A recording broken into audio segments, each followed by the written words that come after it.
Hey everyone, how's it going? Welcome back to Let's Play Doom. This level features some of my favorite environmental art in the whole game. In fact, it's one of my favorite levels. It's not only gorgeous in that macabre Doom way.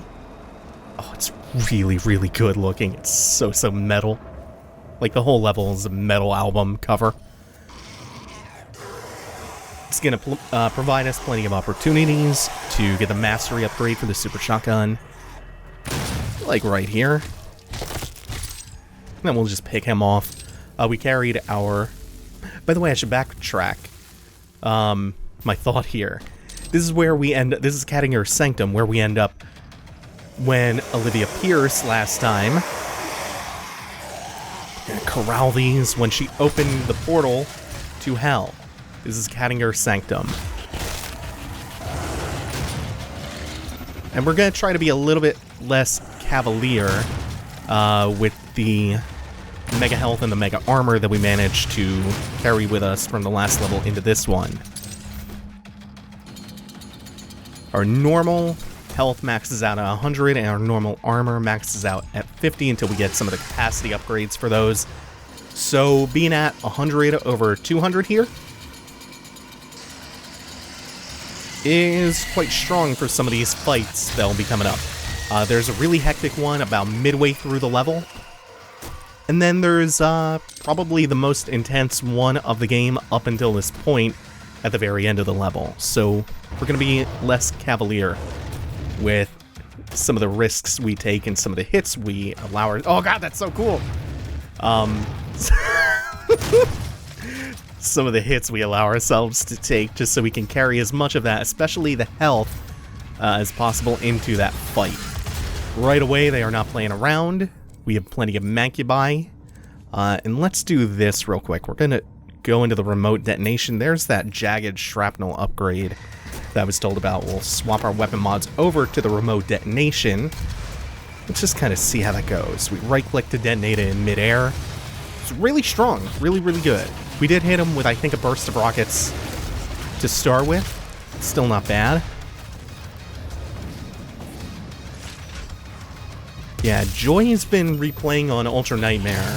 She and Brain shared some insights about that. Like how the shrapnel upgrade for the remote detonation on the rockets actually does a ton of damage. I'm guessing every piece of shrapnel counts as some small amount, and it just explodes into an enormous number of shrapnel bits, causing just like this massive multiplier. Ah, first shot missed. One of the things that adds so much extra punch to the way the railgun feels is that if you fire it off in midair, it will actually propel you backwards. So good.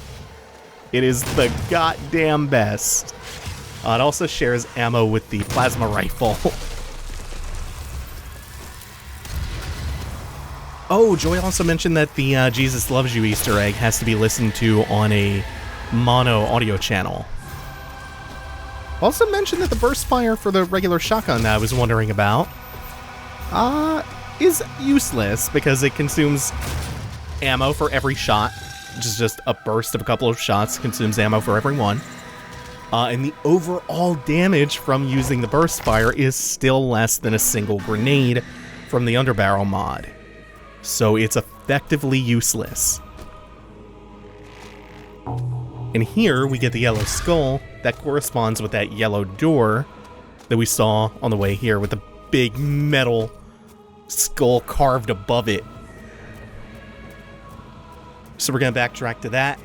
And here in Hell, we don't use key cards, we use colored skulls instead. I don't know why I can't jump up here from where I was trying to.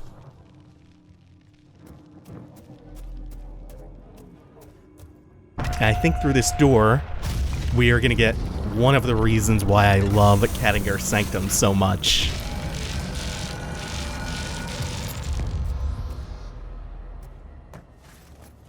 So we'll grab this. I think this will allow us to upgrade dexterity finally. We got the weapon changing upgrade. Now we can climb ledges a little bit quicker. In the first age, in the first battle, when the shadows first lengthened, one stood, burned by the embers of Armageddon, his soul blistered by the fires of hell, and tainted beyond ascension.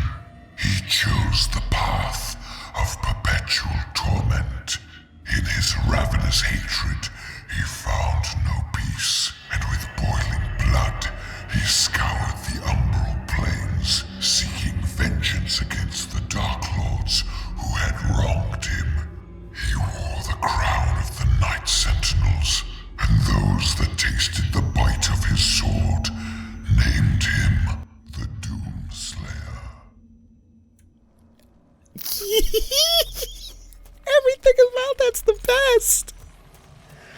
Oh, it's so over the top edgy. It's so deeply 90s and so good and so badass.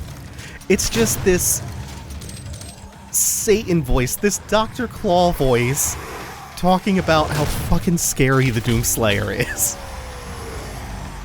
How everybody, even in hell, is like, oh my god, that dude is the worst, I hate him, please, please, stop. Cannot stand that guy. So this is that mid-level fight I was talking about earlier that gets real hectic. Oh, because of these, they're not possessed soldiers, I forget what they're, Hellraisers?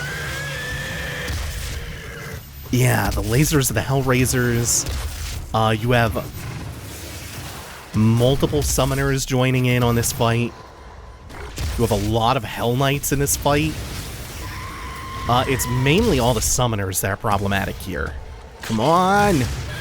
Yes! Oh, that's a good glory kill, too. And then just, explode them into chunks with that good old railgun. So good. Cannot overstate how much I love that railgun. And we did get out of that with almost all of our mega health intact. That's not bad.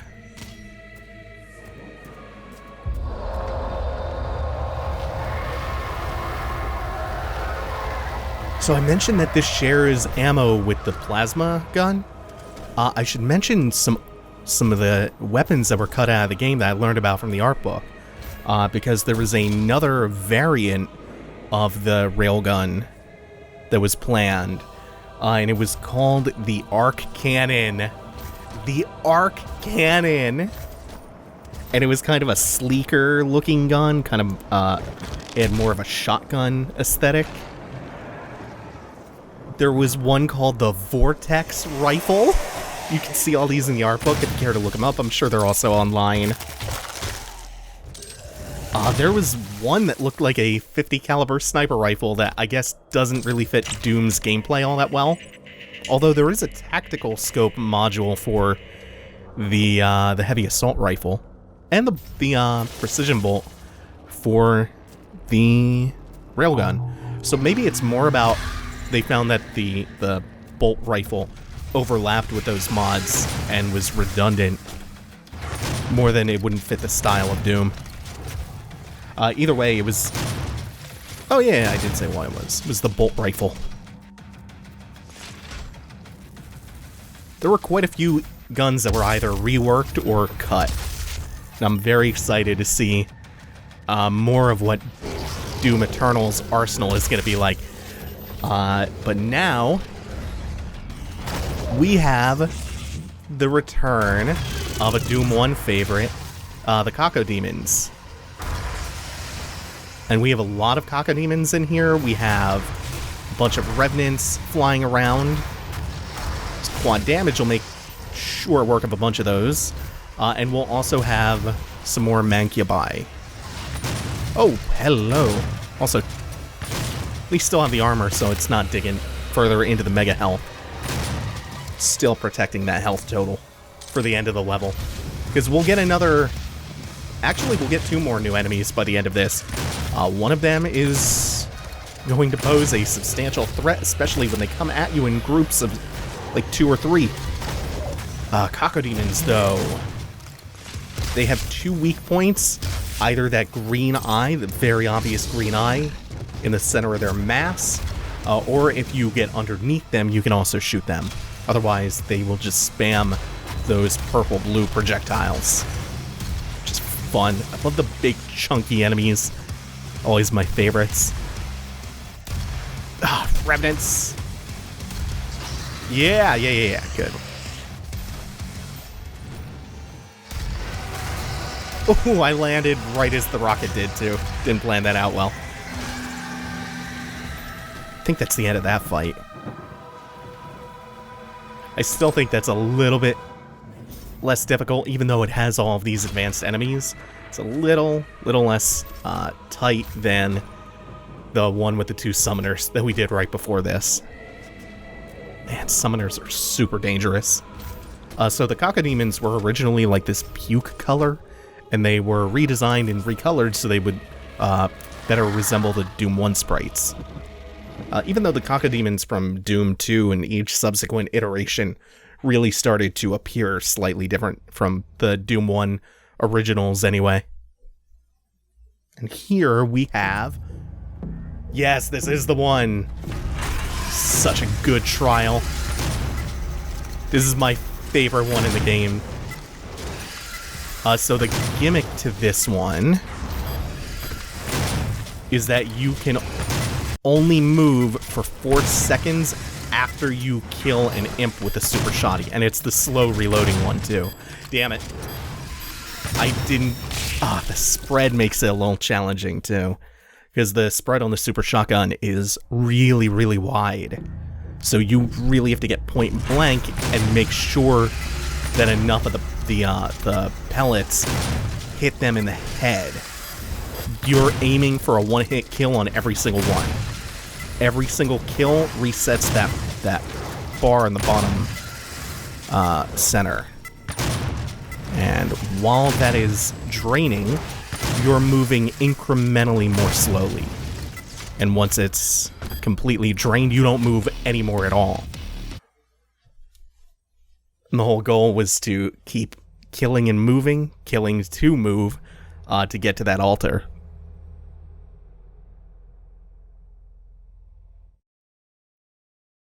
Also, the rune that we get for doing that trial is not half bad either. It's not the best rune that we're going to get in this mission, but it's still alright. The next rune that we get is one that I will use pretty much forever. I'm never going to unequip that next rune. That will allow us to launch into glory kills from a frankly ridiculous range. For my money, it is one of the best runes in the game. Now that we've taken the portal back and backtracked a little bit, this, if you didn't recognize, is the arena from one of the first big fights in this level. We will grab this upgrade, get our final ammo upgrade, and then we could start pumping that into ammo and health. And that's a preview of a new enemy. Thank you all for watching. We'll finish the level next time.